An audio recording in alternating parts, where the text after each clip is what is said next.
Hai guys, Assalamualaikum dan selamat datang ke SRTV. So, ini adalah merupakan video permulaan aku untuk channel SRTV ini setelah sekian lama bercuti. Ini pun oleh kerana ada konten tapi aku nak keluarkan kerana constraint dengan masa dan kerja aku.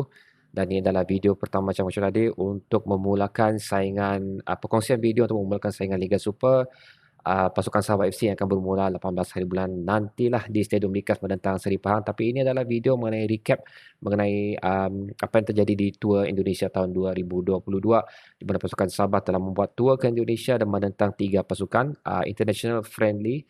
Again, di mana perlawanan ini dia tour di Indonesia jadi semua away lah, dan ini adalah merupakan perlawanan kira macam untuk memaintainkan kadar fitness dan juga memberi fokus yang lebih kepada pasukan pemain Sabah FC kerana setelah sekian lama tidak beraksi. So, ini adalah keputusan perlawanan yang terjadi di antara pasukan yang telah Sabah FC telah tempuhi, iaitu menentang Persija FC. Kalau konsep yang pertama tu di mana Sabah menang 2-1. Ini adalah merupakan tim yang berada di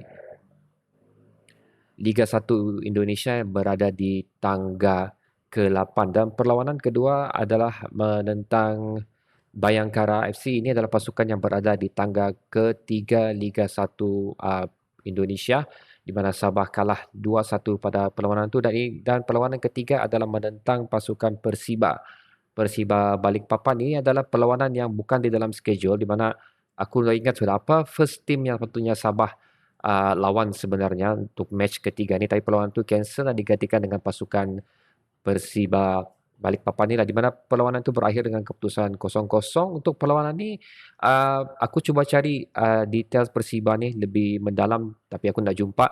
So, apa yang aku dapat adalah Persiba Balikpapan ni adalah berada di Liga 2 Indonesia, tangga keberapa aku tak tahu, dan perlawanan ini berakhir dengan 0-0. So, sepanjang 3 perlawanan ini Sabah hanya mampu menjadikan sebanyak 3 gol, bolos sebanyak 3 juga, dan gol datang daripada Neto Pessoa, um, Park sendiri, Park Tisu, dan seterusnya daripada Jackson di Souza. So, ingin diberi perhatian sekali lagi, ini adalah perlawanan pemanasan badan saja untuk mengekalkan momentum dan juga fokus setiap pasukan, dan orang mewujudkan lagi history di antara player lah. Itu reason kenapa perlawanan ini dilangsungkan. So, selain daripada itu, ia juga memberi peluang untuk menurunkan beberapa pemain yang mempunyai minit yang kurang atau belum pernah lagi bermain di Liga Super.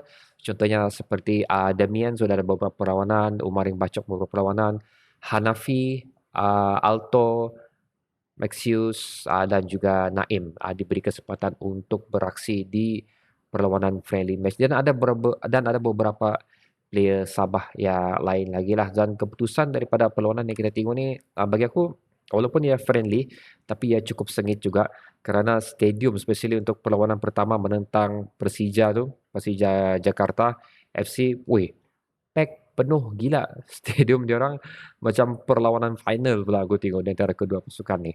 So, ia juga memberi pengajaran untuk dari segi mentality lah untuk pasukan Sabah, especially bila bermain di away. So, aku berharap apa yang terjadi di sepanjang friendly match ni dapat membuahkan hasil dan juga memberi pengalaman yang baru untuk pasukan Sabah, especially untuk player yang jarang beraksi di kesebelasan utama, untuk mendapat gambaran yang lebih bagus tentang macam mana percaturan OKS dan apa yang perlu mereka lakukan. Dan antara pemain yang mendapat perhatian penyokong-penyokong pasukan bola sepak Indonesia adalah Gary Steven Robert ni.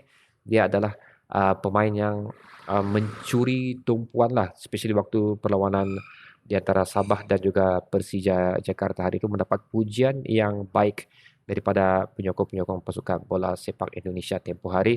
Dan ini kalau kita tengok background dia ni not bad juga. Dia pernah dihantar untuk berlatih bersama Borussia Dortmund, satu klub yang besar lah di Liga Jerman, dan juga pernah beraksi untuk pasukan JDT dan beberapa cap untuk pasukan kebangsaan. So, kalau aksi dia yang berterusan cukup bagus, especially waktu dia turun, waktu Gary turun menentang Penang pun aksi dia cukup bagus juga dan mendapat pujian lagi di kalangan peminat-peminat pasukan bola sepak Indonesia. So mungkin gandingan dia dengan Park Ji-soo adalah merupakan satu gandingan yang terbaik, tapi tidak boleh dilupakan juga Stuart Wilkin pun mempunyai persembahan yang baik untuk pasukan Sabah waktu menentang Penang. Dan juga ini aku nak tengok match ni lah, tapi ini aku berdasarkan bacaan yang telah aku lakukan. Stuart Wilkin pun memberi persembahan yang cukup baik juga sepanjang tour Indonesia tu. So sekarang kita ada uh, 3 lah, selain daripada Badrul kita ada 3 defender, itu Park Ji-soo, midfield, defensive midfield lah especially, itu Park Ji-soo, Gary Steven Robert dan juga Stuart Wilkin. So percaturan dan juga pemain simpanan untuk mengisi kekosongan tu sebenarnya bagi aku cukup bagus. OKS tidak perlu Gita dan OKS tidak perlu risau sekiranya Park Ji-soo injured, kita masih ada pengganti untuk posisi tersebut. Tapi hasil daripada permainan ni mungkin ada perubahan atau tweak yang akan bakal dilakukan oleh OKS